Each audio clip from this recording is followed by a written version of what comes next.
ಸ್ವಾಮಿ ವಿವೇಕಾನಂದರ ಕೃತಿ ಶ್ರೇಣಿ 3 ಅಧ್ಯಾಯ ಪ್ರಾಚ್ಯ ಮತ್ತು ಪಾಶ್ಚಾತ್ಯ. ಅದರಲ್ಲಿ ಆಹಾರ ಮತ್ತು ಅಡಿಗೆಯ ಬಗ್ಗೆ. ಇಲ್ಲಿ ನಾವು ಪ್ರಾಚ್ಯ ಎಂದರೆ ಭಾರತೀಯರು, ಪಾಶ್ಚಾತ್ಯ ಎಂದರೆ ಅಮೆರಿಕ ದೇಶ, ಯುರೋಪ್ ದೇಶಗಳವರು. ಆಹಾರ ಮತ್ತು ಅಡಿಗೆ. ಅಡಿಗೆಯಲ್ಲಿ ವಿಲಾಯಿತಿ ಪದ್ಧತಿಯನ್ನು ಈಗ ಸ್ವಲ್ಪ ಕೇಳಿ. ನಮ್ಮಲ್ಲಿ ಅಡಿಗೆ ಸಮಯದಲ್ಲಿ ಗಮನಿಸುವ ಮಡಿ ಎಂಬ ಆಚಾರ ಇನ್ನೆಲ್ಲಿಯೂ ಇಲ್ಲ. ಆದರೆ ಬಡಿಸುವ ವಿಧಾನದಲ್ಲಿ ಇಂಗ್ಲಿಷ್ನವರಲ್ಲಿ ಇರುವಂತೆ ಕ್ರಮ, ಶುಭ್ರತೆ ನಮ್ಮಲ್ಲಿ ಇಲ್ಲ. ಪ್ರತಿದಿನ ಬೆಳಗ್ಗೆ ನಮ್ಮ ಅಡಿಗೆಯವನು ಸ್ನಾನ ಮಾಡುವನು. ಅಡಿಗೆ ಮನೆಗೆ ಹೋಗುವಾಗ ಬಟ್ಟೆ ಬದಲಾಯಿಸುವನು. ಪಾತ್ರೆಯನ್ನೆಲ್ಲ ಚೆನ್ನಾಗಿ ತೊಳೆದು ಒಲೆಯನ್ನು ಶುದ್ಧಗೊಳಿಸುತ್ತಾನೆ. ಅಡಿಗೆ ಮಾಡುವಾಗ ತನ್ನ ದೇಹದ ಯಾವುದಾದರೂ ಭಾಗವನ್ನು ಕೈಯಿಂದ ಮುಟ್ಟಿದರೆ ಅದನ್ನು ಪುನಃ ತೊಳೆದಲ್ಲದೆ ಅದರಿಂದ ಸಾಮಾನನ್ನು ಮುಟ್ಟುವುದಿಲ್ಲ. ಪಾಶ್ಚಾತ್ಯ ಅಡಿಗೆಯವನು ಸ್ನಾನ ಮಾಡುವುದೇ ಅಪರೂಪ. ಅಡಿಗೆ ಮಾಡುವಾಗ ಸೌಟಿನಿಂದ ರುಚಿ ನೋಡಿ ಅದೇ ಸೌಟನ್ನು ಪಾತ್ರೆಯೊಳಗೆ ಅದ್ದಲು ಅನುಮಾನಿಸುವುದೇ ಇಲ್ಲ. ಮೂಗಿನಿಂದ ಬರುವ ಗೊಣ್ಣೆಯನ್ನು ಕರವಸ್ತ್ರದಿಂದ ಒರೆಸಿ ಅದೇ ಕೈಯಿಂದ ರೊಟ್ಟಿಯ ಹಿಟ್ಟನ್ನು ನಾದುವನು.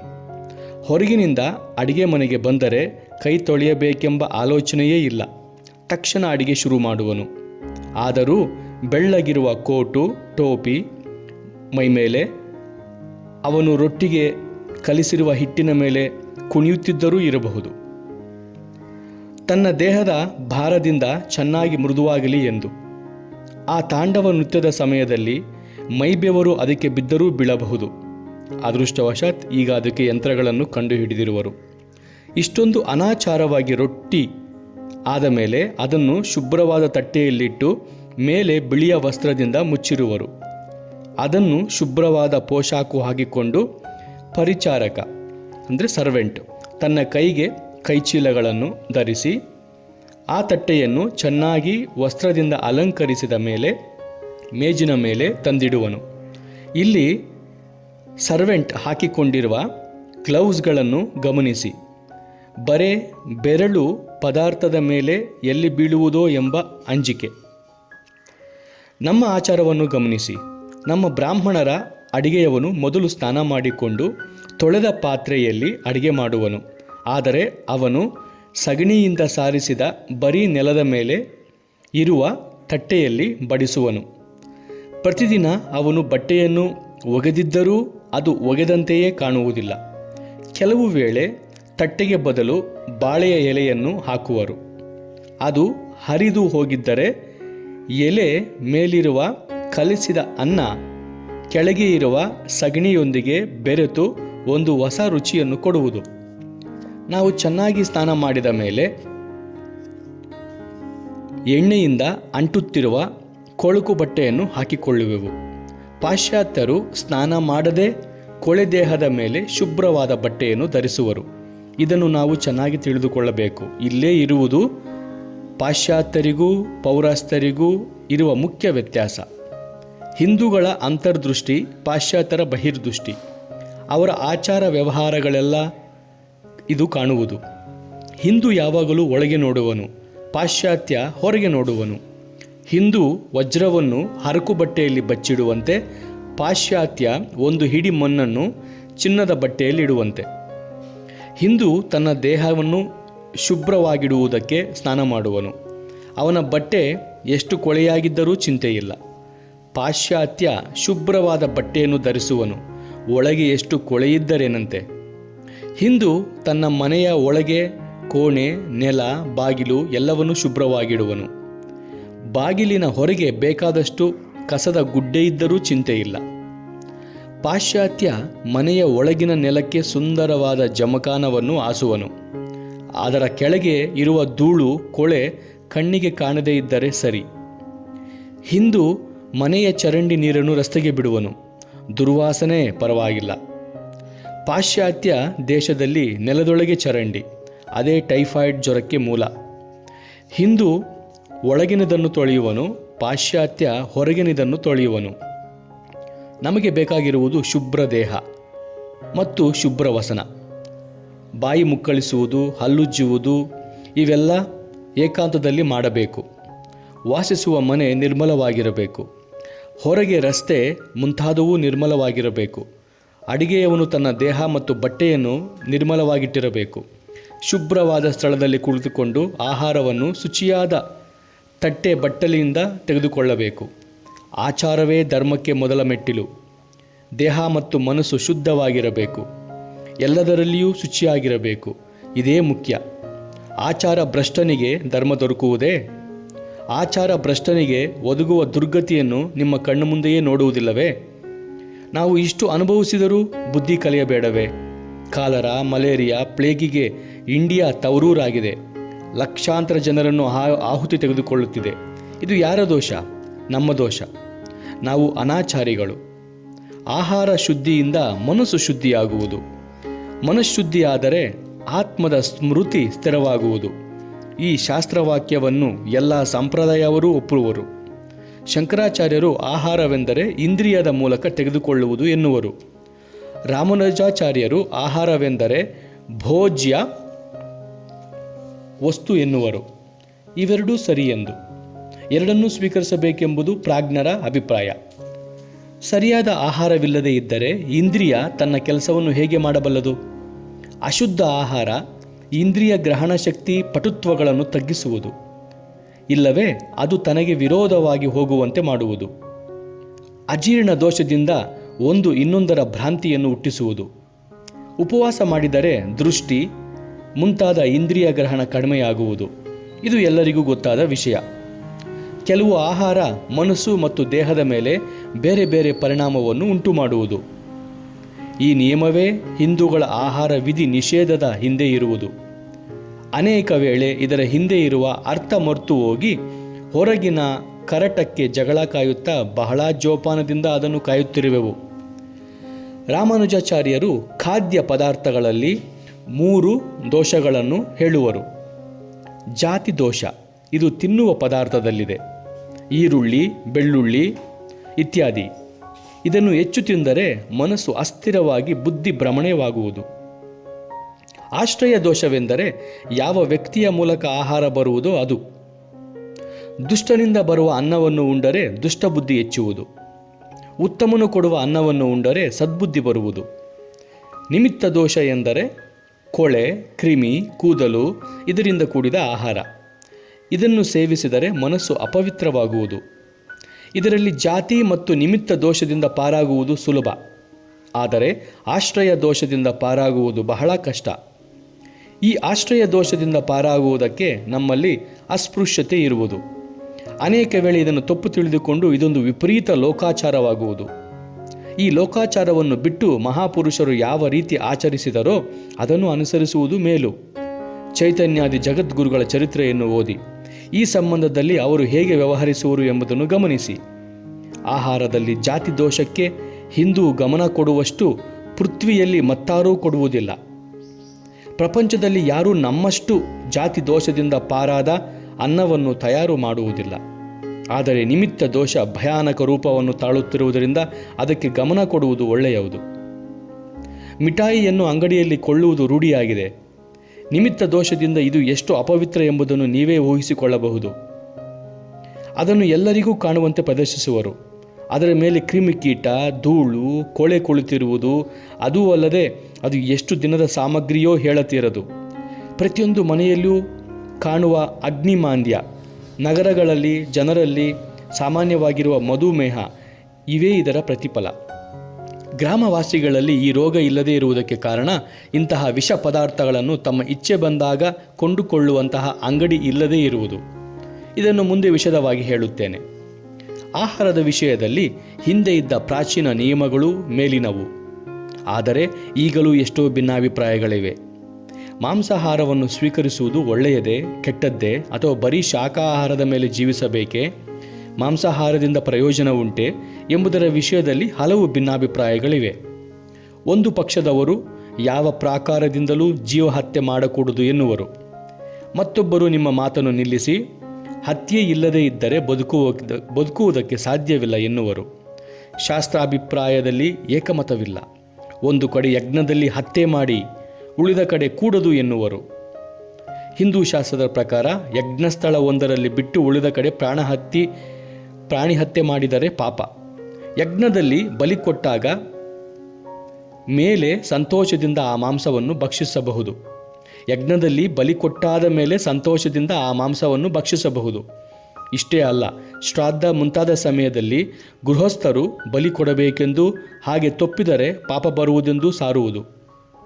ಶ್ರಾದ್ದ ಮುಂತಾದ ಸಮಯದಲ್ಲಿ ಬಡಿಸಿದ ಮಾಂಸಾಹಾರವನ್ನು ಭಕ್ಷಿಸದೇ ಇದ್ದರೆ ಮುಂದಿನ ಜನ್ಮದಲ್ಲಿ ಮೃಗಗಳಾಗಿ ಹುಟ್ಟುವರೆಂದು ಮನು ಹೇಳುವನು. ಆದರೆ ಜೈನ, ಬೌದ್ಧ ಮತ್ತು ವೈಷ್ಣವರು ಅಂತಹ ಶಾಸ್ತ್ರವನ್ನು ನಾವು ನಂಬುವುದಿಲ್ಲವೆಂದು ತಿರಸ್ಕರಿಸುವರು. ಯಾವ ಸಮಯದಲ್ಲೂ ಪ್ರಾಣಿ ವಧೆ ಮಾಡಬಾರದೆಂಬುದು ಅವರ ಮತ. ಯಾರು ಯಜ್ಞಗಳನ್ನು ಮಾಡುತ್ತಿದ್ದರೋ ಮತ್ತು ಯಾರು ಅತಿಥಿಗಳಿಗೆ ಮಾಂಸಾಹಾರವನ್ನು ಕೊಡುತ್ತಿದ್ದರೋ ಅವರನ್ನು ಅಶೋಕನು ಶಿಕ್ಷಿಸುತ್ತಿದ್ದ ಎಂಬುದನ್ನು ಕೇಳಿರುವೆವು. ಆಧುನಿಕ ವೈಷ್ಣವರ ರಾಮ, ಕೃಷ್ಣ ಮುಂತಾದವರೆಲ್ಲ ಮದ್ಯ ಮಾಂಸವನ್ನು ಸೇವಿಸುತ್ತಿದ್ದರೆಂಬುದನ್ನು ರಾಮಾಯಣ ಮಹಾಭಾರತದಲ್ಲಿ ನೋಡುತ್ತೇವೆ. ರಾಮಾಯಣ ಉತ್ತರಾಖಂಡ 42. ಸೀತಾಮಾದಾಯ ಬಾಹುಭ್ಯಾಂ ಮಧು ಮೈರೇಯಕಂ ಶುಚಿ ಪಾಯಯಾಮಾಸ ಕಾಕುತ್ಸಹ ಶಚೀಮಿಂದ್ರೋ ಯಥಾಮೃತಂ ಮಾಂಸಾನಿ ಚ ಸಮೃಷ್ಟಾನಿ ವಿವಿಧಾನಿ ಫಲಾನಿ ಚ ರಾಮಸ್ಯಾಭ್ಯವಹಾರಾರ್ಥಂ ಕಿಂಕರಾಸ್ಥೂರ್ಣ ಮಾಹರನ್. ಇದರ ಅರ್ಥ, ಶ್ರೀರಾಮನು ಸೀತೆಯನ್ನು 2 ಬಾಹುಗಳಿಂದ ಆಲಿಂಗಿಸಿ ಶುದ್ಧ ಮೈರೇಯ ಮದ್ಯವನ್ನು, ಇಂದ್ರನು ಶಚಿಗೆ ಅಮೃತವನ್ನು ನೀಡುವಂತೆ ನೀಡಿದನು. ಪರಿಚಾರಕರು ಶ್ರೀರಾಮನಿಗೆ ಹಲವು ಬಗೆಯ ಮಾಂಸ ಫಲಗಳನ್ನು ಬಡಿಸಿದರು. ಸುರಾಘಟ ಸಹಸ್ರೇಣ ಮಾಂಸ ಭೌತೌದನೇನ ಚ ಯಕ್ಷ್ಯೇ ತ್ವಾಂ ಪ್ರಿಯತಾಂ ದೇವಿ ಪುರೀಂ ಪುನರುಪಾಗತ. ಇದು ರಾಮಾಯಣ ಅಯೋಧ್ಯಾಕಾಂಡ 52ನೇ ಶ್ಲೋಕ. ಇದರ ಅರ್ಥ, ಮಹಾತಾಯಿ ಗಂಗೆ ದಯತಾಳು, ನಾನು ಹಿಂದಿರುಗಿ ಬರುವಾಗ ಮದ್ಯದ 1000 ಹಂಡೆಗಳನ್ನು ಬೇಕಾದಷ್ಟು ಮಾಂಸದೊಂದಿಗೆ ಬೇಯಿಸಿದ ಅನ್ನವನ್ನು ಅರ್ಪಿಸುತ್ತೇನೆ ಎಂದು ಸೀತಾದೇವಿ ಗಂಗಾ ನದಿಯನ್ನು ದಾಟುವ ಕಾಲದಲ್ಲಿ ಪ್ರಾರ್ಥಿಸಿದಳು. ಉಭೌ ಮದ್ವಾಸ ವಕ್ಷೀಪ್ತಾ ಉಭೌ ಚಂದನರೂಷಿತೌ ಸ್ರಗ್ವಿನೌ ವರವಸ್ತ್ರೌ ಥೌ ದಿವ್ಯಾಭರಣಭೂಷಿತೌ. ಇದರ ಅರ್ಥ, ಕೃಷ್ಣಾರ್ಜುನರಿಬ್ಬರು ಗಂಧ ಲೇಪಿಸಿಕೊಂಡು ಪುಷ್ಪದಿಂದ ಅಲಂಕೃತರಾಗಿ ಸುಂದರ ವಸ್ತ್ರಗಳನ್ನು ಧರಿಸಿ ಮಧುರವಾದ ಮದ್ಯೆಯನ್ನು ಸೇವಿಸಿದ್ದನ್ನು ನಾನು ಕಂಡೆನು. ಇದು ಮಹಾಭಾರತದಲ್ಲಿ ಉದ್ಯೋಗ ಪರ್ವ ಅಧ್ಯಾಯ 58ರಲ್ಲಿ ಬರುವುದು. ಪಾಶ್ಚಾತ್ಯರಲ್ಲಿ ಮಾಂಸಾಹಾರವು ದೇಹಕ್ಕೆ ಒಳ್ಳೆಯದೇ ಕೆಟ್ಟದ್ದೇ, ಇದು ಶಾಕಾಹಾರಕ್ಕಿಂತ ಹೆಚ್ಚು ಶಕ್ತಿವರ್ಧಕವೇ ಇಲ್ಲವೇ ಎಂಬುದು ಪ್ರಶ್ನೆ. ಒಂದು ಪಕ್ಷದವರು ಯಾರು ಮಾಂಸಾಹಾರವನ್ನು ಸೇವಿಸುವರೋ ಅವರು ರೋಗದಿಂದ ನರಳುವರೆಂದು ಹೇಳುವರು. ಮತ್ತೊಂದು ಪಕ್ಷದವರು ಇದನ್ನು ವಿರೋಧಿಸಿ ಇದೆಲ್ಲ ಬರೀ ಭ್ರಾಂತಿ, ಇದು ಸತ್ಯವಾಗಿದ್ದರೆ ಹಿಂದೂಗಳೇ ಪ್ರಪಂಚದಲ್ಲಿ ಎಲ್ಲರಿಗಿಂತ ದೃಢಕಾಯರಾಗಿರಬೇಕಾಗಿತ್ತು, ಮಾಂಸಾಹಾರವೇ ಮುಖ್ಯವಾದ ಇಂಗ್ಲಿಷರು, ಅಮೇರಿಕನ್ನರು ಮುಂತಾದವರು ಹಲವು ರೋಗ ರುಜಿನಗಳಿಗೆ ತುತ್ತಾಗಿ ಎಂದೋ ನಾಶವಾಗಿ ಹೋಗಬೇಕಾಗಿತ್ತು ಎಂದು ವಾದಿಸುವರು. ಕೆಲವರು ಮೇಕೆ ಮಾಂಸ ತಿಂದರೆ ಬುದ್ಧಿ ಹಾಗೆಯೇ ಆಗುವುದೆಂದು, ಹಂದಿಯದು ತಿಂದರೆ ಅದರಂತೆಯೇ ಆಗುವುದೆಂದು, ಮೀನಿನ ಮಾಂಸ ತಿಂದರೆ ಅದರಂತೆ ಆಗುವುದೆಂದು ಹೇಳುವರು. ಮತ್ತೊಂದು ಪಕ್ಷದವರು ಈ ವಾದ ಸರಣಿಯನ್ನೇ ಉಪಯೋಗಿಸುತ್ತಾ ಆಲೂಗಡ್ಡೆ ತಿಂದರೆ ಮೆದುಳು ಹಾಗೆಯೇ ಆಗುವುದೆಂದು, ಶಾಕಾಹಾರವನ್ನು ತಿಂದರೆ ಮೆದುಳು ಅದರಂತೆ ಜಡವಾಗುವುದೆಂದು ಹೇಳುವರು. ಪ್ರಾಣಿಯ ಮೆದುಳನ್ನು ಹೊಂದುವುದು ಜಡವನ್ನು ಹೋಲುವ ತರಕಾರಿಗಿಂತ ಮೇಲಲ್ಲವೇ ಎನ್ನುವರು. ಕೆಲವರು ಮಾಂಸಾಹಾರದಲ್ಲಿರುವ ಗುಣವೇ ಶಾಕಾಹಾರದಲ್ಲಿಯೂ ಇರುವುದೆಂದು ಹೇಳುವರು. ಮತ್ತೊಬ್ಬರು ಅದನ್ನು ಹಾಸ್ಯ ಮಾಡುತ್ತಾ, ಹೌದು, ಅದು ಗಾಳಿಯಲ್ಲೂ ಇದೆ, ಅದನ್ನೇ ಏತಕ್ಕೆ ಸೇವಿಸಿ ಜೀವಿಸಬಾರದು ಎನ್ನುವರು. ಕೆಲವರು ಶಾಕಾಹಾರಿಗಳು ಶ್ರಮ ಸಹಿಷ್ಣುಗಳು, ಬೇಕಾದಷ್ಟು ಕೆಲಸ ಮಾಡಬಲ್ಲರು ಎನ್ನುವರು. ಪ್ರತಿಪಕ್ಷದವರು ಅದು ಸತ್ಯವಾಗಿದ್ದರೆ ಇಂದು ಪ್ರಪಂಚದಲ್ಲಿ ಅವರೇ ಅಗ್ರಗಣ್ಯರಾಗಿರಬೇಕಾಗಿತ್ತು, ಆದರೆ ಹಾಗಿಲ್ಲ. ಯಾರು ಮಾಂಸಾಹಾರಿಗಳೋ ಅವರು ಪ್ರಮುಖವಾದ ಸ್ಥಾನಗಳಲ್ಲಿರುವರು. ಯಾರು ಮಾಂಸಾಹಾರವನ್ನು ಅನುಮೋದಿಸುವರೋ ಅವರು ಹಿಂದೂ ಮತ್ತು ಚೈನೀಯರನ್ನು ನೋಡಿ ಎಷ್ಟು ಬಡವರಾಗಿರುವರು ಎನ್ನುವರು. ಅವರು ಮಾಂಸ ತಿನ್ನುವುದಿಲ್ಲ, ಅಕ್ಕಿ ಮತ್ತು ಸಿಕ್ಕಿದ ಹಲವು ತರಕಾರಿಗಳ ಮೇಲೆ ಜೀವಿಸುವುದರಿಂದ ಇಂತಹ ದುಸ್ಥಿತಿಯಲ್ಲಿರುವರು. ಹಿಂದೆ ಜಪಾನಿಯರು ಅದೇ ಸ್ಥಿತಿಯಲ್ಲಿದ್ದರು. ಆದರೆ ಮಾಂಸಾಹಾರವನ್ನು ಪ್ರಾರಂಭಿಸಿದೊಡನೆಯೇ ಅವರ ಚರಿತ್ರೆ ಹೊಸ ಅಧ್ಯಾಯ ಪ್ರಾರಂಭವಾಯಿತು. ಇಂಡಿಯಾ ಸೈನ್ಯ ದಳದಲ್ಲಿ ಸುಮಾರು 1.5 ಲಕ್ಷ ಭಾರತೀಯರು ಸಿಪಾಯಿಗಳಿರುವರು. ಅವರಲ್ಲಿ ಎಷ್ಟು ಜನ ಶಾಕಾಹಾರಿಗಳು ವಿಚಾರಿಸಿ. ಅವರಲ್ಲಿ ಬಲಾಢ್ಯರಾದ ಸಿಖ್ಖರು ಮತ್ತು ಗೂರ್ಖರು ಎಂದೂ ಶಾಕಾಹಾರಿಗಳಲ್ಲ. ಒಬ್ಬರು ಅಜೀರ್ಣಕ್ಕೆ ಮಾಂಸವೇ ಕಾರಣ ಎನ್ನುವರು, ಮತ್ತೊಬ್ಬರು ಅದೆಲ್ಲ ಭ್ರಾಂತಿ, ಹೊಟ್ಟೆಯ ಜಾಡ್ಯದಿಂದ ನರಳುವವರೆಲ್ಲ ಶಾಕಾಹಾರಿಗಳು ಎನ್ನುವರು. ಶಾಕಾಹಾರದಿಂದ ಸುಲಭವಾಗಿ ಮಲ ವಿಸರ್ಜನೆಯಾಗಬಹುದು, ಆದರೆ ಅದಕ್ಕಾಗಿ ಪ್ರಪಂಚದಲ್ಲಿರುವವರೆಲ್ಲ ಶಾಕಾಹಾರವನ್ನೇ ತೆಗೆದುಕೊಳ್ಳಬೇಕೇ? ಬಹುದಿನದಿಂದಲೂ ಮಾಂಸಾಹಾರಿಗಳು ಹೆಚ್ಚು ಯೋಧರು ಮತ್ತು ಚಿಂತನಶೀಲರು ಆಗಿರುವರು. ಭರತಖಂಡದಲ್ಲಿ ಎಂದು ಹೋಮದಿಂದ ಧೂಮವೇಳುತ್ತಿತ್ತೋ ಅವರು ಯಜ್ಞಶಿಷ್ಟ ಮಾಂಸವನ್ನು ತಿನ್ನುತ್ತಿದ್ದರೋ ಆಗ ಹಿಂದೂಗಳು ಪರಾಕ್ರಮಶಾಲಿಗಳು, ವಿದ್ವಾಂಸರು ಆಗಿದ್ದರು ಎಂಬುದನ್ನು ಮಾಂಸಾಹಾರಿಗಳ ವಾದ. ಶಾಕಾಹಾರಿಗಳಾದ ಬಾಬಾಜಿಗಳಾದರೋ ಅಂದಿನಿಂದ ಅವರಲ್ಲಿ ಹೆಚ್ಚು ವೀರರಾಗಲಿ ವಿದ್ವಾಂಸರಾಗಲಿ ಇಲ್ಲವೆನ್ನುವರು. ಈ ಅಭಿಪ್ರಾಯವನ್ನು ಅನುಸರಿಸಿ ನಮ್ಮ ದೇಶದ ಕೆಲವು ಮಾಂಸಾಹಾರಿಗಳು ಅದನ್ನು ಬಿಟ್ಟಿಲ್ಲ. ಆರ್ಯ ಸಮಾಜದಲ್ಲಿ ಈ ವಿವಾದ ನಡೆಯುತ್ತಿದೆ. ಒಂದು ಪಕ್ಷದವರು ಅವಶ್ಯಕವಾಗಿ ಮಾಂಸ ಸೇವಿಸಬೇಕೆಂದು, ಮತ್ತೊಬ್ಬರು ಅದನ್ನು ಎಂದೂ ಸೇವಿಸಬಾರದು, ಅಧರ್ಮವೆಂದು ಹೇಳುವರು. ಇದರಿಂದ ಪರಸ್ಪರ ದ್ವೇಷ, ಅಸೂಯೆ, ಕಲಹ ಉತ್ಪನ್ನವಾಗುತ್ತದೆ. ಎಲ್ಲ ಪಕ್ಷದವರನ್ನು ಕೇಳಿ ಆದ ಮೇಲೆ ನನ್ನ ಮನಸ್ಸಿನ ಅಭಿಪ್ರಾಯವಿದು: ಹಿಂದೂ ಸರಿಯಾದ ಮಾರ್ಗದಲ್ಲಿರುವನು.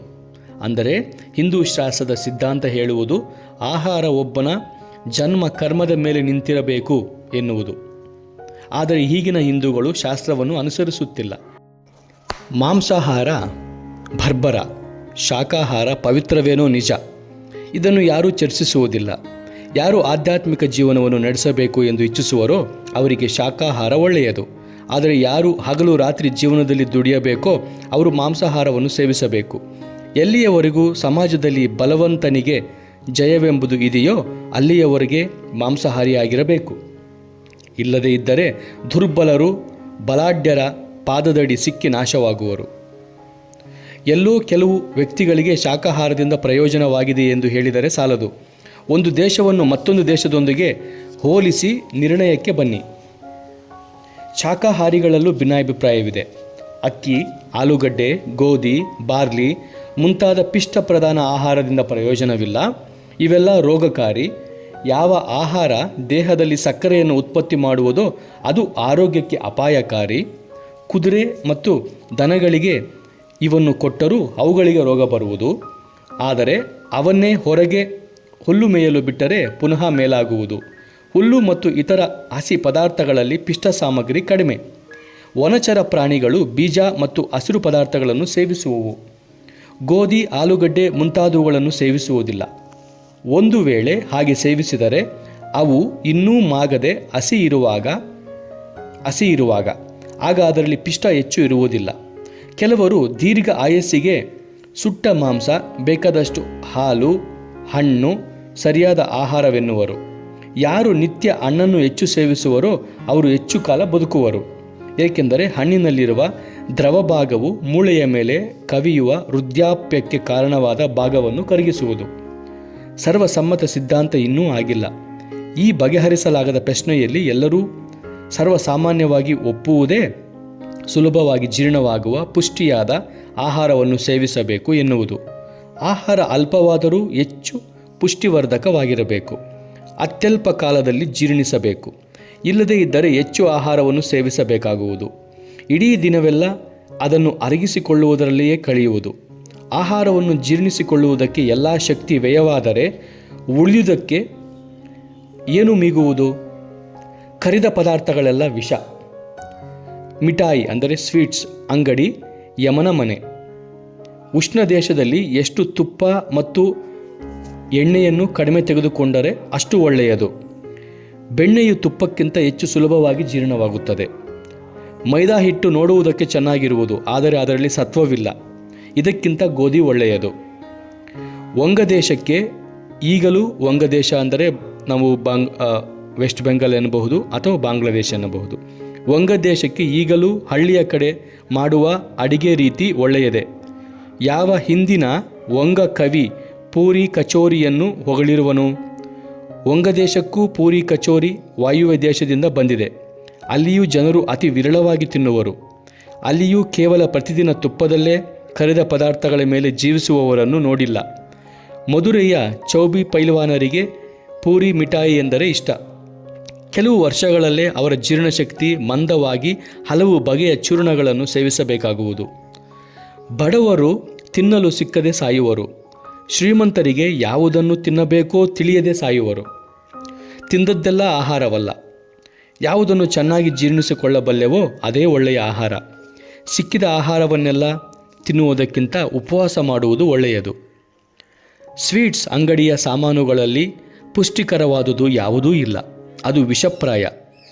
ಹಿಂದಿನ ಕಾಲದಲ್ಲಿ ಎಲ್ಲೋ ಅಪರೂಪಕ್ಕೆ ಒಮ್ಮೆ ಅದನ್ನು ತೆಗೆದುಕೊಳ್ಳುತ್ತಿದ್ದರು. ಆದರೆ ಈಗ ಪಟ್ಟಣಗಳಲ್ಲಿ ವಾಸ ಮಾಡುವವರು, ವಿಶೇಷವಾಗಿ ಯಾರು ಹಳ್ಳಿಯಿಂದ ಬಂದಿರುವವರೋ, ಅವರು ಪ್ರತಿದಿನವೂ ಸಿಹಿ ಪದಾರ್ಥಗಳನ್ನು ತಿನ್ನುತ್ತಾರೆ. ಅದು ದೊಡ್ಡ ತಪ್ಪು. ಅವರು ಅಗ್ನಿಮಾಂದ್ಯದಿಂದ ಬೇಗ ಸಾಯುವುದರಲ್ಲಿ ಏನು ಆಶ್ಚರ್ಯವಿದೆ? ಹಸಿವಾಗಿದ್ದರೆ ಸ್ವೀಟ್ ಮುಂತಾದ ತುಪ್ಪದಲ್ಲಿ ಕರಿದ ಎಲ್ಲವನ್ನೂ ಬಚ್ಚಲಿಗೆ ಬಿಸಾಡಿ ಸ್ವಲ್ಪ ಅಕ್ಕಿಯ ಪೂರಿಯನ್ನು ತಿನ್ನಿ. ಅದು ಬೆಲೆ ಕಡಿಮೆ, ಹೆಚ್ಚು ಆರೋಗ್ಯಕರ. ಅನ್ನ, ಬೇಳೆ, ಚಪಾತಿ, ಮೀನು, ತರಕಾರಿ, ಹಾಲು ಇದ್ದರೆ ಸಾಕು. ಆಹಾರದಲ್ಲಿ ಬೇಳೆಯನ್ನು ತೆಗೆದುಕೊಳ್ಳುವಾಗ ದಕ್ಷಿಣ ದೇಶದವರು ಮಾಡುವಂತೆ ಬೇಯಿಸಿ ಅದರ ನೀರನ್ನು ಮಾತ್ರ ತೆಗೆದುಕೊಂಡು ಉಳಿದುದನ್ನು ದನಕ್ಕೆ ಕೊಡಿ. ಸಾಧ್ಯವಾದರೆ ಮಾಂಸವನ್ನು ತೆಗೆದುಕೊಳ್ಳಬಹುದು. ಮಸಾಲೆ ಆಹಾರವಲ್ಲ. ಅದಕ್ಕೆ ವಾಯುವ್ಯದ ಜನರು ಬೆರೆಸುವಷ್ಟು ಮಸಾಲೆ ಹಾಕಬೇಕಾಗಿಲ್ಲ. ಅದನ್ನು ಚೆನ್ನಾಗಿ ಸೇವಿಸುವುದು ದುರಭ್ಯಾಸದ ಬಲದಿಂದ. ಬೇಳೆ ಒಳ್ಳೆಯ ಆಹಾರ, ಆದರೆ ಅದನ್ನು ಜೀರ್ಣಿಸಿಕೊಳ್ಳುವುದು ಕಷ್ಟ. ಹಸಿರು ಬಟಾಣಿಯಿಂದ ಮಾಡಿದ ಸಾರು ಸುಲಭವಾಗಿ ಜೀರ್ಣವಾಗುವುದು ಮತ್ತು ರುಚಿಯಾಗಿಯೂ ಇರುವುದು. ಪ್ಯಾರಿಸ್ನಲ್ಲಿ ಬಟಾಣಿ ಸಾರು ಅತಿ ಪ್ರಖ್ಯಾತವಾಗಿದೆ. ಬಟಾಣಿಯನ್ನು ಮೊದಲು ಬೇಯಿಸಿ ಅದನ್ನು ಅರೆದು ನೀರಿನೊಡನೆ ಬೆರೆಸಿ ಒಂದು ಬಟ್ಟೆಯಿಂದ ಅದನ್ನು ಶೋಧಿಸಿ ಚರಟವೆಲ್ಲ ಹೊರಗೆ ಉಳಿಯುವುದು. ನಂತರ ಅದನ್ನು ಅರಿಶಿಣ, ಮೆಣಸು ಇವನ್ನು ಸೇರಿಸಿ ಸ್ವಲ್ಪ ತುಪ್ಪದ ಒಗ್ಗರಣೆಯನ್ನು ಹಾಕಿದರೆ ರುಚಿಕರವಾದ ಆರೋಗ್ಯಕರವಾದ ಆಹಾರ. ಮಾಂಸಾಹಾರಿಗಳು ಇದನ್ನು ಕುರಿಯ ಅಥವಾ ಮೀನಿನ ತಲೆಯೊಂದಿಗೆ ಬೇಯಿಸಿದರೆ ತುಂಬ ರುಚಿಯಾಗುವುದು. ಇಂಡಿಯಾ ದೇಶದಲ್ಲಿ ಇಷ್ಟೊಂದು ಬಹುಮೂತ್ರ ಕಾಯಿಲೆಗೆ ಬಹುಮುಖ್ಯ ಕಾರಣ ಅಜೀರ್ಣ. ಎಲ್ಲೋ ಕೆಲವರಿಗೆ ಇದು ಮಾನಸಿಕ ಪರಿಶ್ರಮದಿಂದ ಆಗುವುದು. ಬೊಜ್ಜು ಹೊಟ್ಟೆಯೇ ಇದರ ಚಿಹ್ನೆ. ಊಟ ಮಾಡುವುದೆಂದರೆ ಸುಮ್ಮನೆ ತಿನ್ನುವುದೇ? ಒಬ್ಬನು ಎಷ್ಟನ್ನು ಜೀರ್ಣಿಸಿಕೊಳ್ಳಬಲ್ಲನೋ ಅದೇ ಮಿತಾಹಾರ. ತೆಳ್ಳಗಾಗುವುದು ಅಥವಾ ದಪ್ಪವಾಗುವುದಕ್ಕೆ ಕಾರಣ ಅಜೀರ್ಣ. ಮಧುಮೇಹದ ಚಿಹ್ನೆ ಸ್ವಲ್ಪ ಕಾಣುತ್ತಿದ್ದರೆ ನಿರಾಶರಾಗಬೇಡಿ. ನಮ್ಮ ದೇಶದಲ್ಲಿ ನಾವು ಹೆಚ್ಚಾಗಿ ಗಮನಿಸಬೇಕಾಗಿಲ್ಲ. ನಿಮ್ಮ ಆಹಾರಕ್ಕೆ ಹೆಚ್ಚು ಗಮನವನ್ನು ಕೊಡಿ. ಅಜೀರ್ಣ ಪ್ರಾಪ್ತವಾಗದಂತೆ ಸಾಧ್ಯವಾದಷ್ಟು ಬಯಲಿನಲ್ಲಿರಿ. ದೂರ ಗಾಳಿ ಸಂಚಾರ ಮಾಡಿ, ಕಷ್ಟಪಟ್ಟು ಕೆಲಸ ಮಾಡಿ. ಕಾಲಿನ ಮಾಂಸಖಂಡ ಕಬ್ಬಿಣದಂತೆ ಗಟ್ಟಿಯಾಗಿರಬೇಕು. ಕೆಲಸದಲ್ಲಿ ಇದ್ದರೆ ರಜಾ ತೆಗೆದುಕೊಂಡು ಹಿಮಾಲಯದ ಬದ್ರಿಕಾಶ್ರಮಕ್ಕೆ ಯಾತ್ರೆಗೆ ಹೊರಡಿ. ನೀವು ಸುಮಾರು 200 ಮೈಲಿ ಏರಿಳಿತವನ್ನು ಕಾಲ್ನಡಿಗೆಯಲ್ಲಿ ಮಾಡಿದರೆ ಮಧುಮೇಹದ ಭೂತ ಪರಾರಿಯಾಗುವುದನ್ನು ನೋಡುವಿರಿ. ವೈದ್ಯ ನಿಮ್ಮ ಸಮೀಪಕ್ಕೆ ಬಾರದಿರಲಿ. ಅನೇಕರು ಒಳ್ಳೆಯದಕ್ಕಿಂತ ಕೆಟ್ಟದನ್ನು ಮಾಡುವರು. ಸಾಧ್ಯವಾದ ಮಟ್ಟಿಗೆ ಔಷಧಿಯನ್ನು ಸೇವಿಸಬೇಡಿ. ಅನೇಕ ವೇಳೆ ಕಾಯಿಲೆಗಿಂತ ಈ ಔಷಧಿಯೇ ಬೇಗ ರೋಗಿಯನ್ನು ಕೊಲ್ಲುವುದು. ಸಾಧ್ಯವಾದರೆ ಪೂಜಾ ರಜದಿನಗಳಲ್ಲಿ ಪ್ರತಿ ವರ್ಷವೂ ಕಲ್ಕತ್ತೆಯಿಂದ ನಿಮ್ಮ ಹಳ್ಳಿಗೆ ಕಾಲು ನಡಿಗೆಯಲ್ಲಿ ಹೋಗಿ. ನಮ್ಮ ದೇಶದಲ್ಲಿ ಶ್ರೀಮಂತನೆಂದರೆ ಸೋಮಾರಿತನಕ್ಕೆ ಚಿಹ್ನೆಯಾಗಿರುವನು. ಇನ್ನೊಬ್ಬರನ್ನು ಹಿಡಿದುಕೊಂಡು ನಡೆಯಬೇಕು, ಇನ್ನೊಬ್ಬರ ಸಹಾಯದಿಂದ ಊಟ ಮಾಡಬೇಕು. ಇವನು ಜೀವಾವಧಿ ರೋಗಿ. ಯಾರು ಪೂರಿಯ ಅಂಚಿನ ಭಾಗ ಜೀರ್ಣವಾಗುವುದಿಲ್ಲವೆಂದು ಅದನ್ನು ಬಿಟ್ಟು ಒಳಗಿನದನ್ನು ಮಾತ್ರ ಸೇವಿಸುವರೋ ಅವರು ಆಗಲೇ ಜೀವನದಲ್ಲಿ ಮೃತರಂತೆ ಇರುವರು. ಒಂದು ಸಲ 20 ಮೈಲಿ ನಡೆಯದೇ ಇದ್ದರೆ ಅವನು ಮನುಷ್ಯನೋ ಕೀಟವೋ? ಯಾರು ರೋಗ ಮತ್ತು ಅಕಾಲ ಮೃತ್ಯುವಿಗೆ ಆಮಂತ್ರಣ ಕೊಡುವರೋ ಅವರನ್ನು ಯಾರು ರಕ್ಷಿಸಬಲ್ಲರು? ಹಳೆಯ ಬ್ರೆಡ್ ಕೂಡ ಕೆಟ್ಟದ್ದು, ಅದನ್ನು ಸೇವಿಸಬೇಡಿ. ಈಸ್ಟ್ನೊಂದಿಗೆ ಮೈದಾ ಹಿಟ್ಟನ್ನು ಬೆರೆಸಿ ಬಹಳ ಕಾಲ ಇಟ್ಟರೆ ಕೆಡುವುದು. ಅಳಸಿದ ಯಾವುದನ್ನೂ ತೆಗೆದುಕೊಳ್ಳಬೇಡಿ. ನಮ್ಮ ಶಾಸ್ತ್ರದ ಪ್ರಕಾರ ಹಳಸಿದ ಪದಾರ್ಥಗಳನ್ನು ಸ್ವೀಕರಿಸಬಾರದೆಂದು ಹೇಳಿರುವುದು ಒಳ್ಳೆಯದು. ಸಿಹಿ ಪದಾರ್ಥ ಹುಳಿಯಾದರೆ ಅದನ್ನು ಶುಕ್ತವೆನ್ನುವರು. ಅದನ್ನು ಸೇವಿಸುವುದು ಶಾಸ್ತ್ರಕ್ಕೆ ವಿರುದ್ಧ. ಆದರೆ ಮೊಸರನ್ನು ಸ್ವೀಕರಿಸಬಹುದು. ಬ್ರೆಡ್ ತೆಗೆದುಕೊಳ್ಳಬೇಕಾದರೆ ಬೆಂಕಿಯ ಮೇಲೆ ಚೆನ್ನಾಗಿ ಕಾಯಿಸಿ ತೆಗೆದುಕೊಳ್ಳಬೇಕು. ಅಶುದ್ಧ ನೀರು, ಅಶುದ್ಧ ಆಹಾರ ಎಲ್ಲ ರೋಗಕ್ಕೆ ತವರು.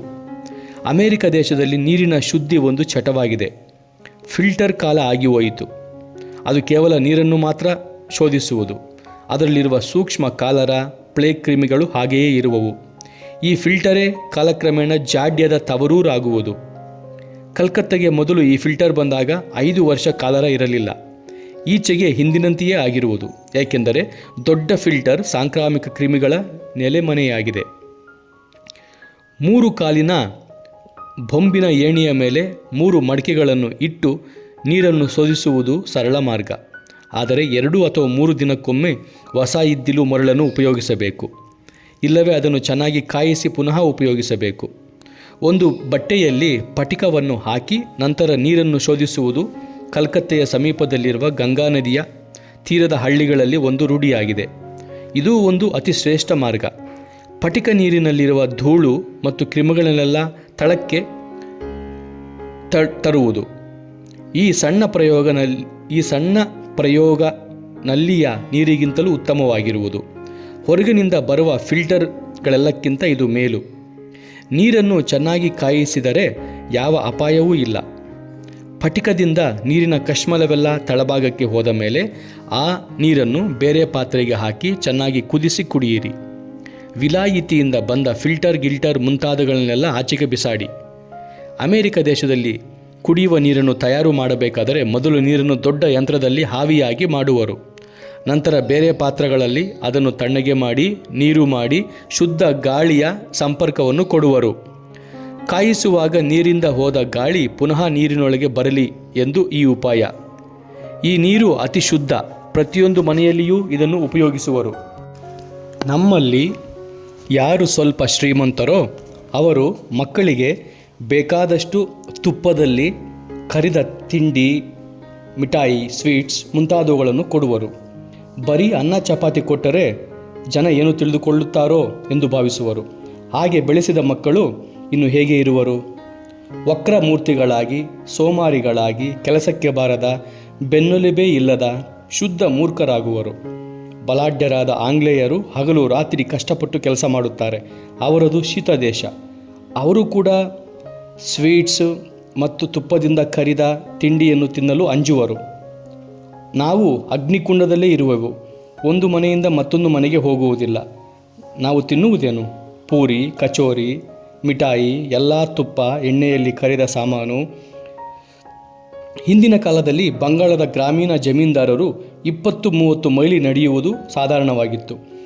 2 ವೇಳೆ 20 ಕೋಯ್ ಮೀನು ಮತ್ತು ಅವುಗಳ ಮೂಳೆಯನ್ನೆಲ್ಲ ತಿಂದು ಪೂರೈಸುತ್ತಿದ್ದರು.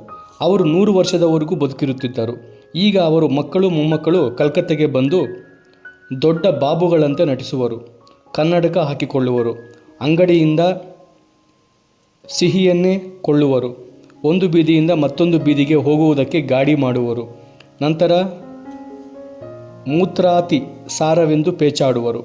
ಇದು ಅವರು ನಾಗರಿಕರಾಗುವುದಕ್ಕೆ, ಕಲ್ಕತ್ತೀಕರಣಗೊಂಡುದಕ್ಕೆ ಪ್ರಾಯಶ್ಚಿತ್ತ. ವೈದ್ಯರು, ಹಕೀಮರು ಅವರು ಅಂತ್ಯವನ್ನು ಮತ್ತು ಹತ್ತಿರಕ್ಕೆ ತರುವರು. ವೈದ್ಯರು ಸರ್ವಜ್ಞರೆಂದು ಭಾವಿಸುವರು. ಔಷಧಿಯಿಂದ ಎಲ್ಲ ರೋಗವನ್ನು ಪರಿಹರಿಸುವೆವೆಂದು ತಿಳಿಯುವರು. ಸ್ವಲ್ಪ ತೇಗು ಬಂದರೂ ಯಾವುದಾದರೂ ಮಾತ್ರೆ, ಕಷಾಯವನ್ನು ಕೊಡುವರು. ಈ ವೈದ್ಯರ ತಲೆಗೆ ರೋಗಿಗಳಿಗೆ ಔಷಧಿಯಿಂದ ದೂರವಿದ್ದು ಪ್ರತಿದಿನವೂ 4-5 ಮೈಲಿ ನಡೆಯಿರಿ ಎಂದು ಹೇಳುವುದು ಒಳಿಯುವುದೇ ಇಲ್ಲ. ನಾವು ಹಲವು ದೇಶಗಳನ್ನು ನೋಡಿರುವೆವು, ಹಲವು ಬಗೆಯ ಆಹಾರಗಳನ್ನು ಸೇವಿಸಿರುವೆವು. ಆದರೆ ನಮ್ಮ ದೇಶದ ಅನ್ನ, ತವ್ವೆ, ಸಾರು, ಪಲ್ಯ ಅವಕ್ಕೆ ಸರಿಸಮನಾದುದು ಯಾವುದೂ ಇಲ್ಲ. ಬಾಳೆ ಹೂವಿನ ಪಲ್ಯವನ್ನು ರುಚಿ ನೋಡಲು ಮತ್ತೊಂದು ಜನ್ಮವಾದರೂ ಬಯಸುವೆನು. ಅಲ್ಲಿರುವಾಗ ಅದರ ಉಪಯೋಗವನ್ನು ತಿಳಿಯದೇ ಇರುವುದು ಶೋಚನೀಯ. ಪಾಶ್ಚಾತ್ಯರನ್ನು ನಾವು ಆಹಾರದಲ್ಲೂ ಏತಕ್ಕೆ ಅನುಸರಿಸಬೇಕು? ಇದನ್ನು ಎಷ್ಟು ಜನ ಮಾಡಲು ಸಾಧ್ಯ? ನಮ್ಮ ದೇಶಕ್ಕೆ ಸರಿಯಾಗಿರುವುದು ಪೂರ್ವ ಬಂಗಾಳದಲ್ಲಿ ರೂಢಿಯಾಗಿರುವ ಆಹಾರ. ಶುದ್ಧವಾಗಿದೆ, ಸುಲಭ ಬೆಲೆ, ಪುಷ್ಟಿವರ್ಧಕ. ನೀವು ಆಹಾರವನ್ನು ಅನುಸರಿಸಲು ಪಶ್ಚಿಮಕ್ಕೆ ಹೆಚ್ಚು ತಿರುಗಿದಷ್ಟು ಕೆಟ್ಟದ್ದು. ನೀವು ಹೆಚ್ಚು ಅನಾಗರಿಕರಾಗುವ ಸಂಭವವಿದೆ. ನೀವೆಲ್ಲ ಕಲ್ಕತ್ತೆಯ ಪುರಜನರು, ಶುದ್ಧ ನಾಗರಿಕರು, ಅಂಗಡಿಯ ಸಿಹಿ ಎನ್ನುವ ಮೋಹಿನಿಯ ಬಲೆಗೆ ಬಿದ್ದಿರುವಿರಿ. ಬಂಕೂರವು ಅಕ್ಕಿಯ ಪೂರಿಯನ್ನು ದಾಮೋದರ ನದಿಗೆ ಚೆಲ್ಲಿತು. ಅಲ್ಲಿನ ಜನರು ಉದ್ದಿನ ಬೇಳೆ ತವ್ವೆ ಬಿಸಾಡಿದರು. ಢಾಕಾ, ವಿಕ್ರಮಪುರ ಜನರು ತಮ್ಮ ಹಳೆಯ ಅಡಿಗೆ ವಿಧಾನವನ್ನೆಲ್ಲ ಮರೆತರು. ಬೇರೆ ಮಾತಿನಲ್ಲಿ ಹೇಳುವುದಾದರೆ ಎಲ್ಲ ನಾಗರಿಕರಾಗಿ ಬಿಟ್ಟರು. ನಾಗರಿಕರಾದ ಪುರುಷರೇ, ನೀವು ನಾಶವಾದಿರಿ, ಇತರರನ್ನು ನಾಶದ ಕಡೆಗೆ ಒಯ್ಯುತ್ತಿರುವಿರಿ. ಆದರೂ ನಾವು ನಾಗರಿಕರೆಂದು ಹೆಮ್ಮೆ ಕೊಚ್ಚಿಕೊಳ್ಳುವಿರಿ. ನಮ್ಮ ದೇಶದ ಜನರು ಮೂಢರು, ಊರಿನ ಗಲೀಜನ್ನೆಲ್ಲ ತಿಂದು ಆಮಶಂಕೆ ಅಜೀರ್ಣದಿಂದ ನರಳುವರು. ಅದು ತಮಗೆ ಸರಿಯಾದ ಆಹಾರವಲ್ಲವೆಂದು ಒಪ್ಪಿಕೊಳ್ಳುವುದಿಲ್ಲ.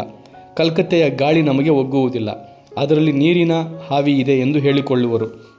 ಎಲ್ಲ ವಿಧದಲ್ಲಿಯೂ ಅವರು ನಗರದ ಜನರು ಆಗಬೇಕು ತಾನೆ. ಆಹಾರ, ಉಡುಪು ಇವಕ್ಕೆ ಸಂಬಂಧಪಟ್ಟ ವಿಷಯ ಈಗ ಸಂಕ್ಷೇಪವಾಗಿ ಆಯಿತು. ಪಾಶ್ಚಾತ್ಯರು ಏನು ತಿನ್ನುತ್ತಾರೆ, ಕ್ರಮೇಣ ಅದು ಹೇಗೆ ಬದಲಾಯಿತು ಎಂಬುದನ್ನು ವಿವರಿಸುತ್ತೇನೆ. ಎಲ್ಲ ದೇಶಗಳಲ್ಲಿಯೂ ಬಡವರು ಯಾವುದಾದರೊಂದು ಬಗೆಯ ಧಾನ್ಯವನ್ನು ಸೇವಿಸುವರು. ಸೊಪ್ಪು, ತರಕಾರಿ, ಮೀನು, ಮಾಂಸ ಇವು ದುಬಾರಿ ವಸ್ತುಗಳು. ಅದನ್ನು ಚಟ್ನಿಯಂತೆ ಸ್ವಲ್ಪ ಸೇವಿಸುವರು. ಯಾವ ಧಾನ್ಯವನ್ನು ದೇಶದಲ್ಲಿ ಯಥೇಚ್ಛವಾಗಿ ಬೆಳೆಯುವರೋ, ಯಾವುದಕ್ಕೆ ಬೆಲೆ ಕಡಿಮೆಯೋ ಅದನ್ನೇ ಅಲ್ಲಿಯ ಬಡಜನರು ಸೇವಿಸುವರು. ಬಂಗಾಳ, ಒರಿಸ್ಸಾ, ಮದ್ರಾಸ್, ಕೇರಳ ಮುಂತಾದ ಕಡೆ ಮುಖ್ಯ ಆಹಾರ ಅಕ್ಕಿ, ಬೇಳೆ, ತರಕಾರಿ. ಕೆಲವು ವೇಳೆ ಮೀನು ಮಾಂಸವನ್ನು ಚಟ್ನಿಯಂತೆ ಮಾತ್ರ ಉಪಯೋಗಿಸುವರು. ಉಳಿದ ಕಡೆ ಶ್ರೀಮಂತರ ಆಹಾರ ಗೋಧಿಯಿಂದ ಮಾಡಿದ ಚಪಾತಿ. ಸಾಧಾರಣ ಜನರು ನವಣೆ, ಹಾರಕ, ಜೋಳ ಮುಂತಾದ ಧಾನ್ಯದಿಂದ ಮಾಡಿದ ರೊಟ್ಟಿ ತೆಗೆದುಕೊಳ್ಳುವರು. ಭಾರತದಲ್ಲಿ ಎಲ್ಲ ಕಡೆಯಲ್ಲಿಯೂ ರೊಟ್ಟಿ ಮತ್ತು ಅನ್ನದ ರುಚಿ ಹುಟ್ಟಿಸುವ ಸಲುವಾಗಿ ಮಾತ್ರ ತರಕಾರಿ, ಬೇಳೆ, ಮೀನು, ಮಾಂಸವನ್ನು ಉಪಯೋಗಿಸುವರು. ಅದನ್ನು ಸಂಸ್ಕೃತದಲ್ಲಿ ವ್ಯಂಜನವೆಂದು ಹೇಳುವರು. ಪಂಜಾಬ್, ರಜಪುಟಾನ್, ಢಕ್ಕನ್ ಮುಂತಾದ ಕಡೆ ಶ್ರೀಮಂತರು ಪ್ರತಿದಿನವೂ ಹಲವು ಬಗೆಯ ಮಾಂಸ ತೆಗೆದುಕೊಂಡರೂ ಅವರ ಮುಖ್ಯ ಆಹಾರ ಚಪಾತಿ ಅಥವಾ ಅನ್ನ. ಯಾರು ದಿನಕ್ಕೆ 1 ಪೌಂಡಿನಷ್ಟು ಮಾಂಸ ತೆಗೆದುಕೊಳ್ಳುವನೋ ಅವನು ದಿನಕ್ಕೆ 2 ಪೌಂಡಿನಷ್ಟು ಅನ್ನ ಅಥವಾ ಚಪಾತಿಯನ್ನು ಅದರ ಜೊತೆಗೆ ತೆಗೆದುಕೊಳ್ಳುವನು.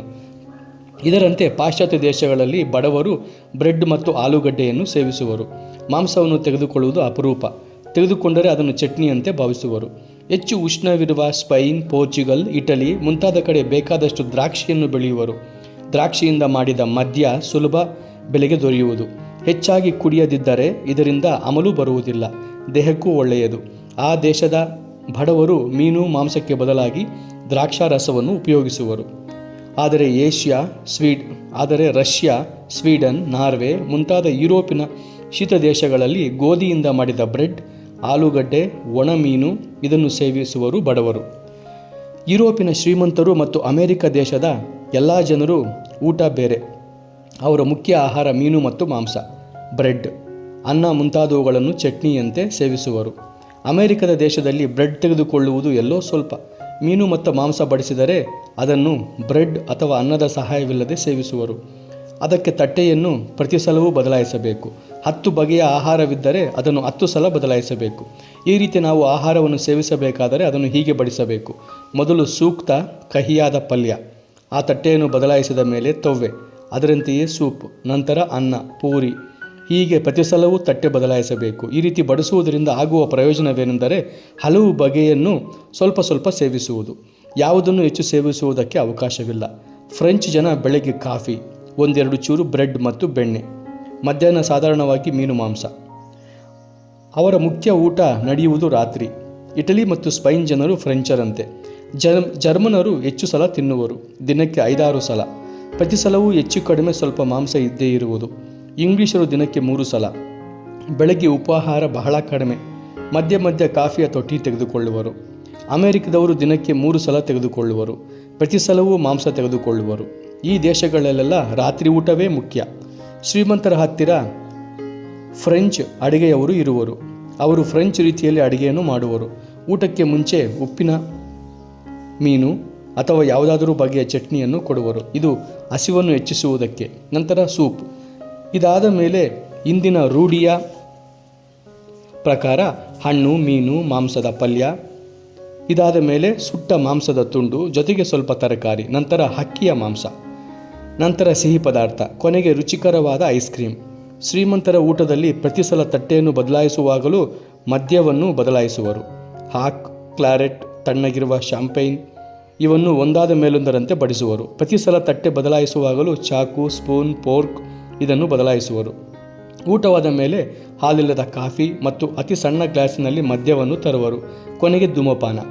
ಪ್ರತಿ ತಟ್ಟೆಗೂ ಯಾರು ಬಗೆ ಬಗೆಯ ಮದ್ಯವನ್ನು ಕೊಡುವರೋ ಅವರನ್ನು ಅತಿ ಶ್ರೀಮಂತರೆಂದು ಪರಿಗಣಿಸುವರು. ಒಂದು ಊಟ ಕೊಡುವುದಕ್ಕೆ ಅಲ್ಲಿ ಅಷ್ಟೊಂದು ಹಣವನ್ನು ಖರ್ಚು ಮಾಡುವರು. ಇದು ನಮ್ಮ ದೇಶದ ತಕ್ಕ ಮಟ್ಟಿನ ಶ್ರೀಮಂತನನ್ನು ಮುಳುಗಿಸಲು ಸಾಕು. ಆರ್ಯರು ಊಟದ ಸಮಯದಲ್ಲಿ ಚಕ್ಕಲು ಮುಕ್ಕಲು ಹಾಕಿಕೊಂಡು ಒಂದು ಮಣೆಯ ಮೇಲೆ ಕುಳಿತುಕೊಳ್ಳುತ್ತಿದ್ದರು. ಒರಗಿಕೊಳ್ಳುವುದಕ್ಕೆ ಹಿಂದೆ ಒಂದೇ ಮಣೆ. ಊಟ ಮಾಡುವುದಕ್ಕೆ ಒಂದು ಲೋಹದ ತಟ್ಟೆಯನ್ನು ಒಂದು ಮಣೆಯ ಮೇಲೆ ಇಡುತ್ತಿದ್ದರು. ಈ ಅಭ್ಯಾಸ ಪಂಜಾಬ್, ರಾಜಪೂತಾನ್, ಮಹಾರಾಷ್ಟ್ರ ಮತ್ತು ಗುಜರಾತುಗಳಲ್ಲಿ ಈಗಲೂ ಇದೆ. ಬಂಗಾಳ, ಒರಿಸ್ಸಾ, ತೆಲಂಗಾಣ ಮತ್ತು ಕೇರಳ ಜನರು ಊಟದ ತಟ್ಟೆಯನ್ನು ಮಣೆಯ ಮೇಲೆ ಇಡುವುದಿಲ್ಲ. ಅದರ ಬದಲು ಬಾಳೆಯ ಎಲೆ ಅಥವಾ ತಟ್ಟೆಯನ್ನು ನೆಲದ ಮೇಲೆ ಹಾಕಿಕೊಳ್ಳುವರು. ಮೈಸೂರಿನ ಮಹಾರಾಜರು ಕೂಡ ಹೀಗೆಯೇ ಮಾಡುವರು. ಮಹಮ್ಮದೀಯರು ಊಟ ಮಾಡುವಾಗ ದೊಡ್ಡ ಬಿಳಿಯ ಬಟ್ಟೆಯ ಮೇಲೆ ಕುಳಿತುಕೊಳ್ಳುವರು. ಬರ್ಮಾ ಮತ್ತು ಜಪಾನಿನ ಜನರು ಊಟದ ತಟ್ಟೆಯನ್ನು ನೆಲದ ಮೇಲೆ ಇಟ್ಟು ಮಂಡಿಯ ಮೇಲೆ ಕುಳಿತುಕೊಂಡು ಊಟ ಮಾಡುವರು. ಚೈನಾ ದೇಶೀಯರು ಕುರ್ಚಿಯ ಮೇಲೆ ಕುಳಿತುಕೊಳ್ಳುವರು. ಮುಂದೆ ಊಟಕ್ಕೆ ಒಂದು ಮೇಜು ಇರುವುದು. ಊಟದ ಸಮಯದಲ್ಲಿ ಚಮಚ ಮತ್ತು 2 ಕಡ್ಡಿಗಳನ್ನು ಉಪಯೋಗಿಸುವರು. ಹಿಂದಿನ ಕಾಲದಲ್ಲಿ ಗ್ರೀಕ್ ಮತ್ತು ರೋಮನ್ ಜನರು ಊಟ ಮಾಡುವುದಕ್ಕೆ ಮೇಜನ್ನೇ ಉಪಯೋಗಿಸುತ್ತಿದ್ದರು. ಮಂಚದ ಮೇಲೆ ಒರಗಿಕೊಂಡು ಕುಳಿತು ಕೈ ಬೆರಳಿನಿಂದಲೇ ಊಟ ಮಾಡುತ್ತಿದ್ದರು. ಯುರೋಪ್ ದೇಶೀಯರು ಕುರ್ಚಿಯ ಮೇಲೆ ಕುಳಿತುಕೊಂಡು ಮೇಜಿನಿಂದ ಕೈ ಬೆರಳುಗಳ ಸಹಾಯದಿಂದಲೇ ಊಟ ಮಾಡುತ್ತಿದ್ದರು. ಆದರೆ ಈಗ ಚಮಚ, ಫೋರ್ಕ್ ಮುಂತಾದವನ್ನು ಉಪಯೋಗಿಸುವರು. ಚೈನೀಯರ ರೀತಿ ಊಟ ಮಾಡುವುದು ಒಂದು ಕಸರತ್ತು. ಅದಕ್ಕೆ ತುಂಬ ಕುಶಲತೆ ಬೇಕು. ಹೇಗೆ ನಮ್ಮ ಪಾನ್ವಾಲಾಗಳು ವೀಳ್ಯದೆಲೆ ಮಡಿಸುವುದಕ್ಕೆ 2 ಕಡ್ಡಿಗಳನ್ನು ಉಪಯೋಗಿಸುವರೋ ಹಾಗೆಯೇ ಚೈನಾ ದೇಶೀಯರು 2 ಕಡ್ಡಿಗಳ ಸಹಾಯದಿಂದ ತರಕಾರಿಯನ್ನು ಹಿಡಿದುಕೊಂಡು ಬಾಯಿಗೆ ರವಾನಿಸುವರು. ಪುನಃ ಅದೇ ಕಡ್ಡಿಗಳ ಸಹಾಯದಿಂದ ಅನ್ನವನ್ನು ತೆಗೆದುಕೊಂಡು ಬಾಯಿಯ ಹತ್ರ ಇಟ್ಟುಕೊಂಡು ಅನ್ನವನ್ನು ಬಾಯಿಯೊಳಗೆ ತಳ್ಳುವರು. ಎಲ್ಲ ದೇಶದ ಪೂರ್ವಿಕರು ತಮಗೆ ಏನು ಸಿಕ್ಕುತ್ತಿತ್ತೋ ಅದನ್ನು ತಿನ್ನುತ್ತಿದ್ದರು. ಒಂದು ದೊಡ್ಡ ಪ್ರಾಣಿಯನ್ನು ಕೊಂದರೆ 1 ತಿಂಗಳ ತನಕ ಇಟ್ಟುಕೊಂಡು ತಿನ್ನುತ್ತಿದ್ದರು. ಅದು ಕೊಳೆತರೂ ಆಚೆಗೆ ಎಸೆಯುತ್ತಿರಲಿಲ್ಲ. ಕ್ರಮೇಣ ಅವರು ಸಭ್ಯರಾಗಿ ವ್ಯವಸಾಯವನ್ನು ಕಲಿತರು. ಹಿಂದಿನ ಕಾಲದಲ್ಲಿ ಪ್ರತಿ ದಿನ ಬೇಟೆ ಆಡುವಾಗಲೂ ಪ್ರಾಣಿಗಳು ಸಿಕ್ಕುತ್ತಿರಲಿಲ್ಲ. ಅದಕ್ಕೆ ಮೃಗ ಸಿಕ್ಕಿದಾಗ ಹೊಟ್ಟೆ ತುಂಬ ತಿಂದು 4-5 ದಿನ ಉಪವಾಸ ಮಾಡುತ್ತಿದ್ದರು. ನಂತರ ಅದರಿಂದ ಪಾರಾದರು. ಕೃಷಿಯಿಂದ ಪ್ರತಿದಿನದ ಆಹಾರ ದೊರಕುತ್ತದೆ. ಆದರೂ ಊಟದ ಸಮಯದಲ್ಲಿ ಸ್ವಲ್ಪ ಕೊಳೆತ ಮಾಂಸವನ್ನು ತಿನ್ನುವುದು ಹಿಂದಿನ ರೂಢಿಯ ಅವಶೇಷವಾಗಿತ್ತು. ಆಗ ಕೊಳೆತ ಮಾಂಸ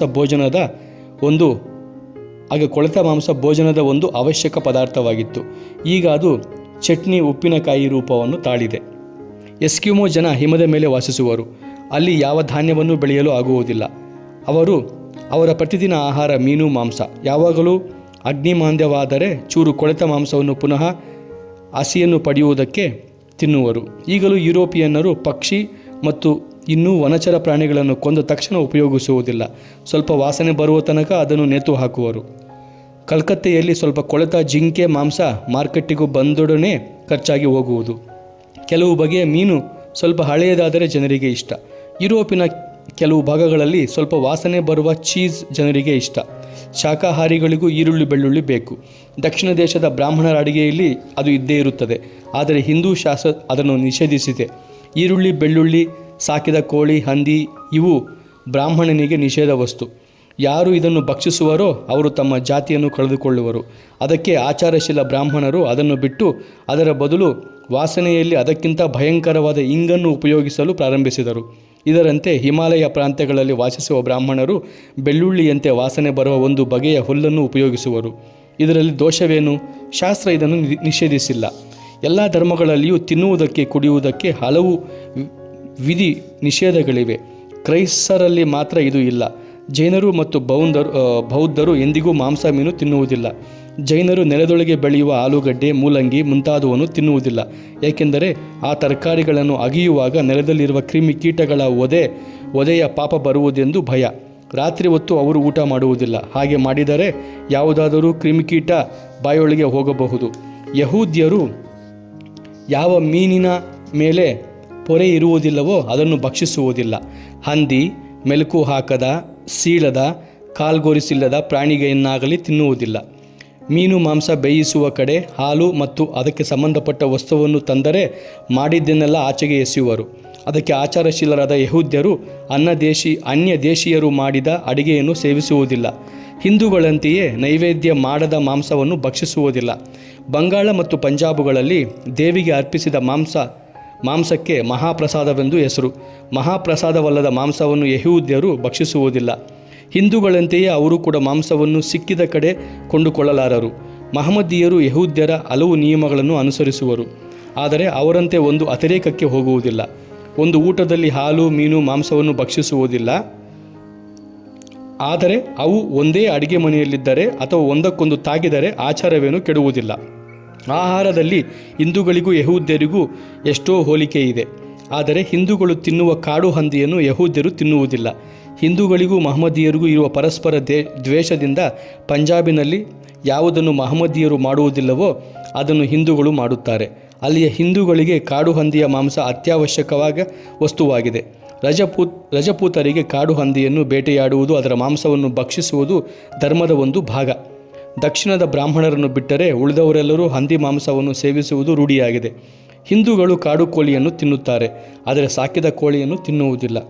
ಬಂಗಾಳದಿಂದ ನೇಪಾಳವರೆಗೆ ಮತ್ತು ಕಾಶ್ಮೀರದ ಎಲ್ಲೆಯವರೆಗೆ ಹಿಮಾಲಯದಲ್ಲಿ ಜನರು ಆಹಾರ ವಿಷಯದಲ್ಲಿ ಒಂದೇ ಪದ್ಧತಿಯನ್ನು ಅನುಸರಿಸುವರು. ಈ ಭಾಗಗಳಲ್ಲಿ ಇಂದಿನವರೆಗೂ ಬಹುಮಟ್ಟಿಗೆ ಮನುವಿನ ನಿಯಮಗಳು ಆಚರಣೆಯಲ್ಲಿವೆ. ಆದರೆ ಅವು ಬಂಗಾಳ, ಬಿಹಾರ, ಅಲಹಾಬಾದ್, ನೇಪಾಳ ಈ ಭಾಗಗಳಿಗಿಂತ ಹೆಚ್ಚಾಗಿ ಕೋಮಾವನ್ನಿಂದ ಕಾಶ್ಮೀರದವರೆಗಿನ ಭಾಗಗಳಲ್ಲಿ ಹೆಚ್ಚು ರೂಢಿಯಲ್ಲಿವೆ. ಉದಾಹರಣೆಗೆ, ಬಂಗಾಳಿಗಳು ಕೋಳಿ ಅಥವಾ ಕೋಳಿ ಮೊಟ್ಟೆ ತಿನ್ನುವುದಿಲ್ಲ, ಆದರೆ ಬಾದುಕೋಳಿ ಮೊಟ್ಟೆ ತಿನ್ನುವರು. ನೇಪಾಳಿಯರು ಇವರಂತೆಯೇ ಕುಮಾವೋನಿ ನಾಚೆ ಇದೂ ಇಲ್ಲ. ಕಾಶ್ಮೀರದವರು ಸಂತೋಷದಿಂದ ಕಾಡು ಬಾತಿನ ಮೊಟ್ಟೆ ತಿನ್ನುವರು, ಆದರೆ ಸಾಕಿದ ಹಕ್ಕಿಯ ಮೊಟ್ಟೆ ತಿನ್ನುವುದಿಲ್ಲ. ಅಲಹಾಬಾದಿನಿಂದ ಹಿಡಿದು ಹಿಮಾಲಯ ಪ್ರಾಂತ್ಯವನ್ನುಳಿದು ಭಾರತೀಯರಲ್ಲಿ ಯಾರು ಆಡಿನ ಮಾಂಸವನ್ನು ತಿನ್ನುತ್ತಾರೋ ಅವರು ಕೋಳಿಯನ್ನು ತಿನ್ನುತ್ತಾರೆ. ಆಹಾರದ ವಿಷಯದಲ್ಲಿ ವಿಧಿ ನಿಷೇಧಗಳೆಲ್ಲ ಬಹುಮಟ್ಟಿಗೆ ಕೇವಲ ಆರೋಗ್ಯ ದೃಷ್ಟಿಯಿಂದ ಆದುವು, ಆದರೆ ಪ್ರತಿಯೊಂದು ಆಹಾರವನ್ನು ಈ ದೃಷ್ಟಿಯಿಂದ ನೋಡಲು ಆಗುವುದಿಲ್ಲ. ಕೋಳಿಗಳು ಮತ್ತು ಹಂದಿಗಳು ಸಿಕ್ಕಿದ್ದನ್ನೆಲ್ಲ ತಿನ್ನುತ್ತವೆ ಮತ್ತು ಅವುಗಳು ತೀರಾ ಕೊಳಕು, ಅದಕ್ಕೆ ಅವನ್ನು ತಿನ್ನುವುದು ನಿಷೇಧ. ಕಾಡಿನಲ್ಲಿರುವವು ಏನು ತಿನ್ನುತ್ತವೋ ಗೊತ್ತಿಲ್ಲ, ಅದಕ್ಕೆ ಅವನ್ನು ತೆಗೆದುಕೊಳ್ಳುವುದು ಯಾವ ಅಭ್ಯಂತರವೂ ಇಲ್ಲ. ಸಾಕಿದ ಪ್ರಾಣಿಗಿಂತ ಕಾಡಿನಲ್ಲಿರುವ ಪ್ರಾಣಿ ಆರೋಗ್ಯವಾಗಿರುತ್ತದೆ. ದೇಹದಲ್ಲಿ ಹೆಚ್ಚು ಆಮ್ಲ ಅಸಿಡಿಟಿ ಇದ್ದರೆ ಹಾಲನ್ನು ಜೀರ್ಣಿಸಿಕೊಳ್ಳುವುದು ಕಷ್ಟ. ಕೆಲವು ವೇಳೆ ಇಂತಹ ಸ್ಥಿತಿಯಲ್ಲಿ ಒಂದು ಲೋಟ ಹಾಲನ್ನು ಘಟಘಟನೆ ಅವಸರದಲ್ಲಿ ಹೀರಿದ್ದರಿಂದಲೇ ಪ್ರಾಣಾಪಾಯವಾಗಿರುವ ಸಂಭವವೂ ಉಂಟು. ಮಗು ತಾಯಿಯ ಎದೆಯಿಂದ ಹಾಲನ್ನು ತೆಗೆದುಕೊಳ್ಳುವಂತೆ, ಅಂದರೆ ಸ್ವಲ್ಪ ಸ್ವಲ್ಪವಾಗಿ ತೆಗೆದುಕೊಳ್ಳಬೇಕು.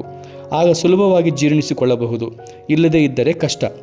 ಇದನ್ನು ಅರಗಿಸಿಕೊಳ್ಳುವುದೇ ಕಷ್ಟವಾಗಿರುವಾಗ ಮಾಂಸದೊಂದಿಗೆ ತೆಗೆದುಕೊಂಡರೆ ಇನ್ನೂ ತೊಂದರೆಯಾಗುವುದು. ಅದಕ್ಕೆ ಯಹೂದ್ಯರಲ್ಲಿ ಹಾಲು ಮಾಂಸವನ್ನು ಒಟ್ಟಿಗೆ ತೆಗೆದುಕೊಳ್ಳುವುದು ನಿಷಿದ್ಧ. ಅವಿವೇಕಿಗಳಾದ ತಾಯಂದಿರು ಬಲಾತ್ಕಾರದಿಂದ ಮಕ್ಕಳಿಗೆ ಅತಿಯಾಗಿ ಹಾಲು ಕುಡಿಸುವರು. ಕೆಲವು ತಿಂಗಳಾದ ಮೇಲೆ ಮಗುವಿನ ಜೀವಕ್ಕೆ ಸಂಚಕಾರ ಬಂದಾಗ ತಲೆ ಹೊಡೆದುಕೊಳ್ಳುವರು. ಈಗಿನ ವಯಸ್ಕರೂ ಕೂಡ 1 ಪೈಂಟ್ ಹಾಲು ಮಾತ್ರ ತೆಗೆದುಕೊಳ್ಳಬೇಕು ಎನ್ನುವರು. ಅದನ್ನು ನಿಧಾನವಾಗಿ ಕುಡಿಯಬೇಕು. ಮಕ್ಕಳಿಗೆ ಬುಡ್ಡಿಯ ಮೂಲಕ ಹಾಲು ಕುಡಿಸುವುದು ಒಳ್ಳೆಯ ಅಭ್ಯಾಸ. ನಮ್ಮ ತಾಯಂದಿರಿಗೆ ಮನೆ ಕೆಲಸ ಬಹಳ. ದಾದಿಯು ಅಳುವ ಮಗುವನ್ನು ತೊಡೆಯ ಮೇಲೆ ತೆಗೆದುಕೊಂಡು ಬಲಾತ್ಕಾರವಾಗಿ ಬಾಯಿಗೆ ಹಾಲನ್ನು ಸುರಿಯುವಳು. ಇದರ ಪರಿಣಾಮವಾಗಿ ಮಕ್ಕಳಿಗೆ ಯಕೃತ್ ಕೆಟ್ಟು ಚೆನ್ನಾಗಿ ಬೆಳೆಯುವುದಿಲ್ಲ. ಈ ಹಾಲೇ ಅದಕ್ಕೆ ಮೃತ್ಯುವಾಗುವುದು. ಯಾವ ಮಕ್ಕಳು ಇದರಿಂದ ಪಾರಾಗುವವೋ ಅವೇ ಮುಂದೆ ದೃಢಕಾಯವಾಗುವವು. ಹಿಂದಿನ ಕಾಲದ ಬಾಣಂತಿ ಮನೆ, ಮಕ್ಕಳಿಗೆ ಕೊಡುತ್ತಿದ್ದ ಬಿಸಿ ನೀರಿನ ಸ್ನಾನ ಇವನ್ನು ಆಲೋಚಿಸಿ ನೋಡಿ. ಈ ಯಾತನೆಯಿಂದ ಮಗು ಬಾಣಂತಿ ಜೀವಸಹಿತ ಉಳಿದುದು ಭಗವಂತನ ದಯೆ ಎನ್ನಬೇಕು.